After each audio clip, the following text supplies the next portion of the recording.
This is Harry Potter author J.K. Rowling, net worth $1 billion. She really cares about the plight of refugees, and she demands that Britain take in more migrants. Now, I'm sure that J.K. Rowling has donated a lot of money to refugee charities, but money is not enough. 250,000 homes will have to be built every year in the UK just to house British people and the 300,000 plus immigrants that already arrive annually. The UK has a chronic housing shortage. J.K. Rowling doesn't have a chronic housing shortage. Here's her 12-acre estate and 9-bedroom mansion in Aberfeldy. Here's her mansion in Edinburgh, which has 31 rooms, including 13 bedrooms. J.K. Rowling lives with her husband and 3 children. Let me do the math here. 4 bedrooms needed, 22 minus 4. That means J.K. Rowling has 18 spare bedrooms. Oh yeah, and I forgot to mention her $10 million, 856-hectare, 7-bedroom mansion estate in Tasmania that has a 3-kilometre driveway. J.K. Rowling had a house worth £1 million next to her Edinburgh mansion flattened. To build a small migrant centre? No, to extend her own garden. But she also put up 2 extra buildings on the property. To house Syrian refugees?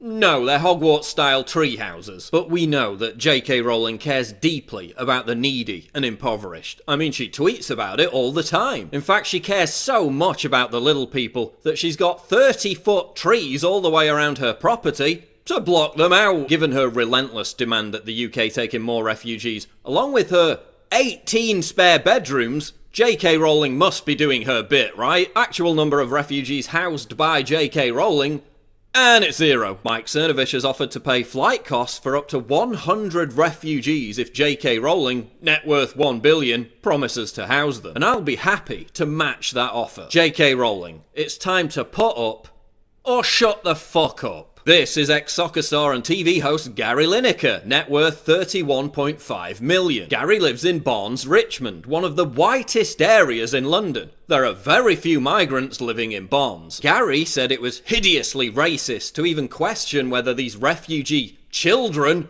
arriving in the UK were actually children, even though facial recognition showed some of them to be nearly 40 years old. Tommy Robinson challenged Gary to adopt one of these children.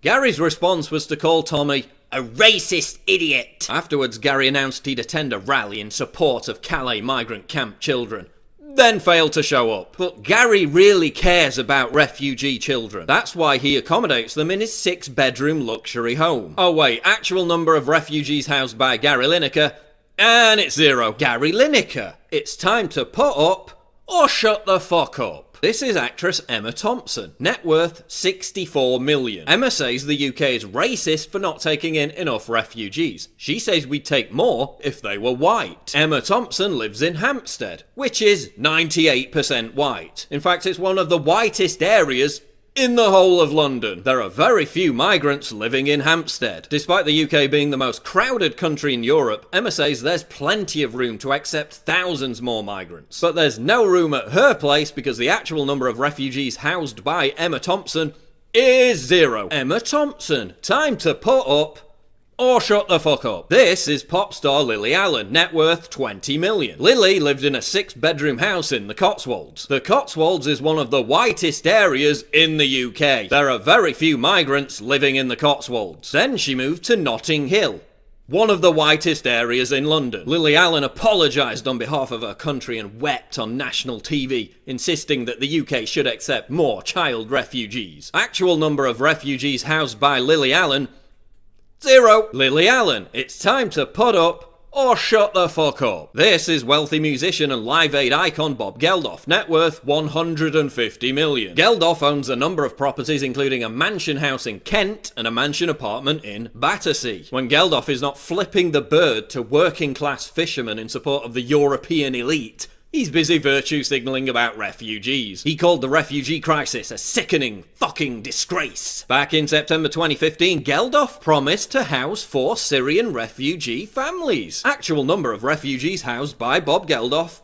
0. Bob Geldof, it's time to put up or shut the fuck up. This is ex-soccer star turned radio host Stan Collymore, net worth $35 million. 18 months ago, Stan said, quote, "I'll take a Syrian family in my home for a year tomorrow." He lambasted others on Twitter for not doing enough for refugees. 18 months later, actual number of refugees housed by Stan Collymore, And it's 0. Stan Collymore. It's time to put up or shut the fuck up. None of these ultra-rich celebrities will ever have to deal with the incredible strain that mass immigration puts on public services, communities, and low-income earners. But so long as they can virtue signal on Twitter about what great humanitarians they are, while being completely detached from reality, that's what really matters. So long as they can call you a racist while smugly patting themselves on the back for their courageous, contrived altruism, that's what's important. Dear celebrities, everyone is tired of your crap.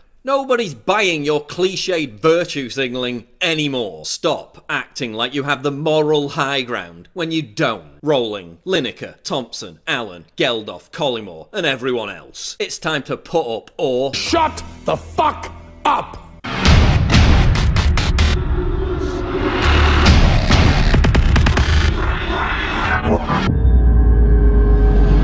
Click the link below to subscribe to the channel, and for more breaking news go to Infowars.com.